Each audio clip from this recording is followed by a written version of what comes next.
Like I've said in other videos, the voice has four parts like other instruments do, which is the actuator, which in the case of the voice is the breath that goes from the lungs into the vocal folds, which are the vibrator. They vibrate and create sound. And then the resonator are the spaces inside of the mouth and the face and the nasal cavity. And then we have articulators like the lips and the teeth. So the voice has two kinds of resonators. It has fixed resonators, which we can't change. For example, the size of our skull or the size of our nasal cavity, like we can't really change it. And it also has adjustable like resonators. So for example, we can raise the soft palate or lower it, or we can widen the stretch of the pharynx, the throat, or narrow it. We can shape the embouchure here, the mouth, to change the tone of the sound. So that's how we can, for example, imitate other singers. We just kind of adjust all of these adjustable resonators, and then we create that sound. So a vowel is nothing but a shape that takes place above the vocal folds that make a fundamental sound. So to get a feel for different kind of shapes that the resonators that are adjustable can make, we'll just say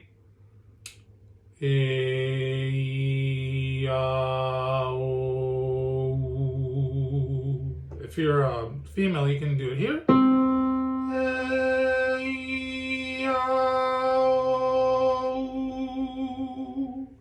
You can feel that to make those different vowels, you have to change the shape. So the vocal folds are just vibrating, and they're just giving you a pitch, and that it's just a fundamental sound that has like no, it's just a pitch, it's just a buzz.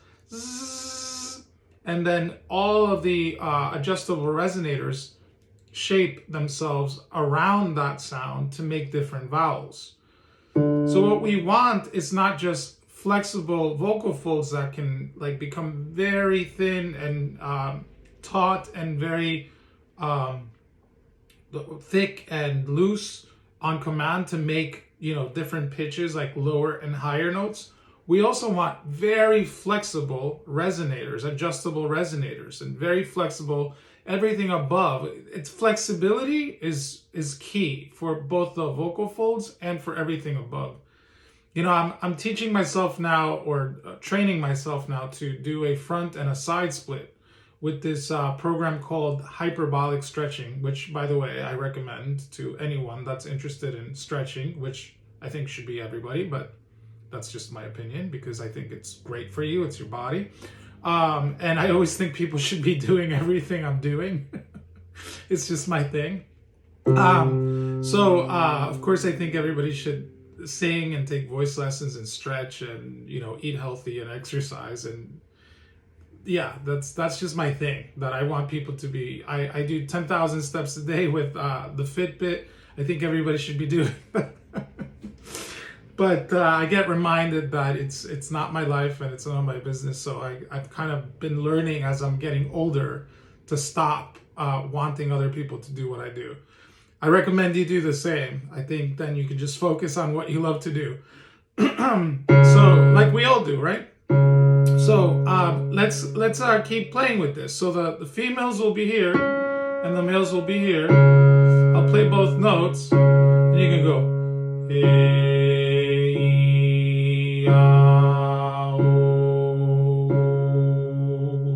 Females can go.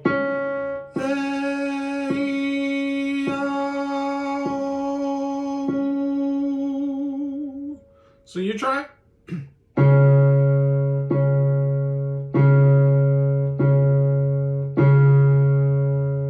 Try here. I'll go with the males.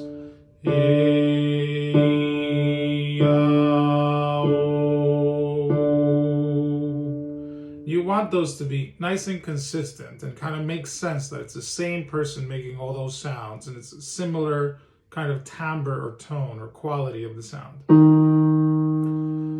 Hey,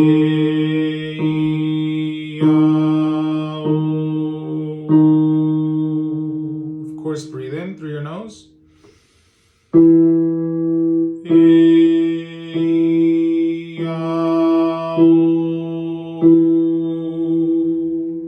Breathe in.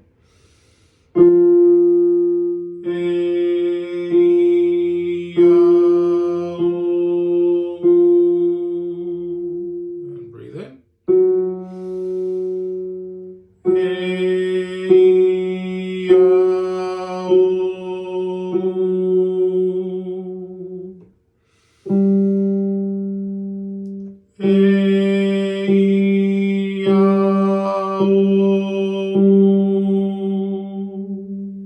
You want everything to be very flexible within your throat and your mouth. And personally, I'm not a fan of placement. I'm a fan of flexibility, and I'm a fan of knowing exactly what you're going for and then getting out of the way and allowing everything to adjust itself to give you the result that you're looking for. My issue with placement is that it tends to make singers focus on the process and kind of like what they need to kind of be doing with their throat and their mouth and tampering with all of it, where I think the reflexes and like just your natural kind of instinct and intelligence, just the body's intelligence, can follow an instruction of an intention that you have. So just have the result in mind and allow everything else to kind of organize itself around that. I'm not a fan of like, oh, put your soft palate here or do this or do that. I'm a fan of like, have a very clear picture of what you're going for and allow everything to kind of rally itself in that direction. And if it fails, just keep kind of allowing yourself to be flexible and just practice. That's basically it.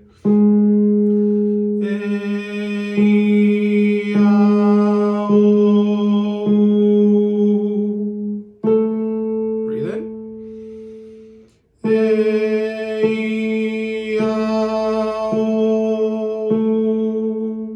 Breathe in again.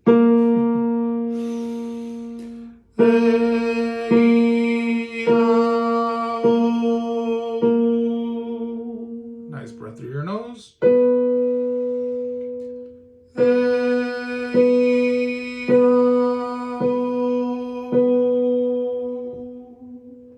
Breathe in.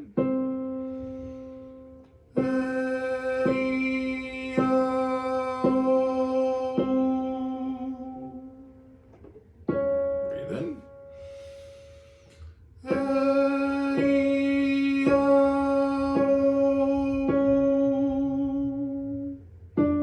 Nice breath.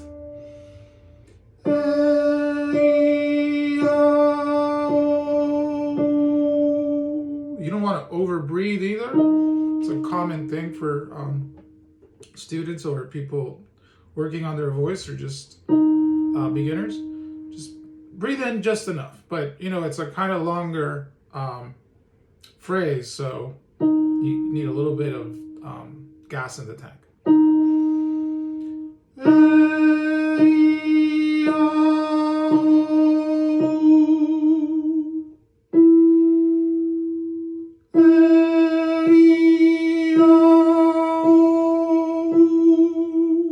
Let's do one more.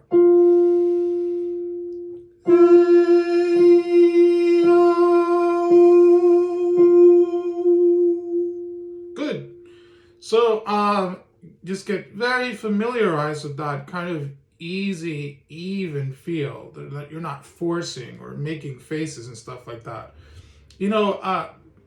Singers, an identity of a singer is defined by kind of like certain tensions that they hold in place or certain faces that they make or certain kind of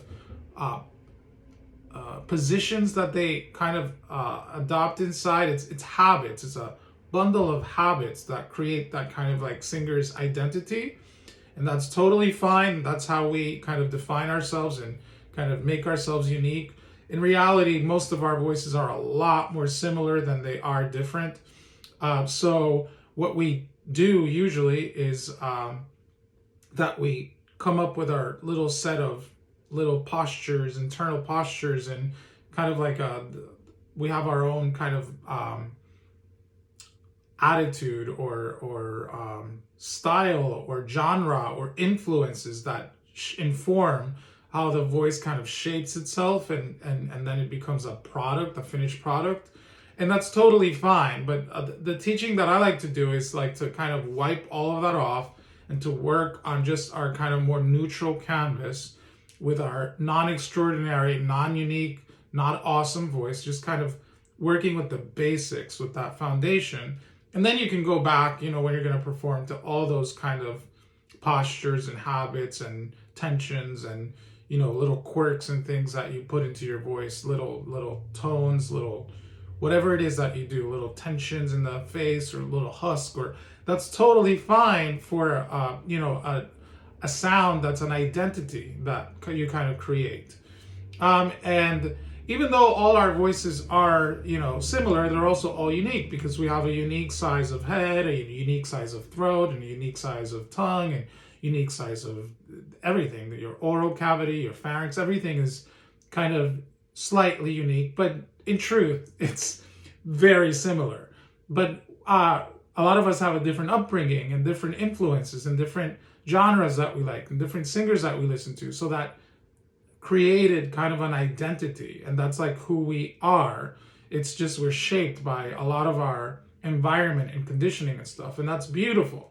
But this, to me, what I do is very therapeutic and good because it's just, again, taking all of those things off, and then we can put them back on.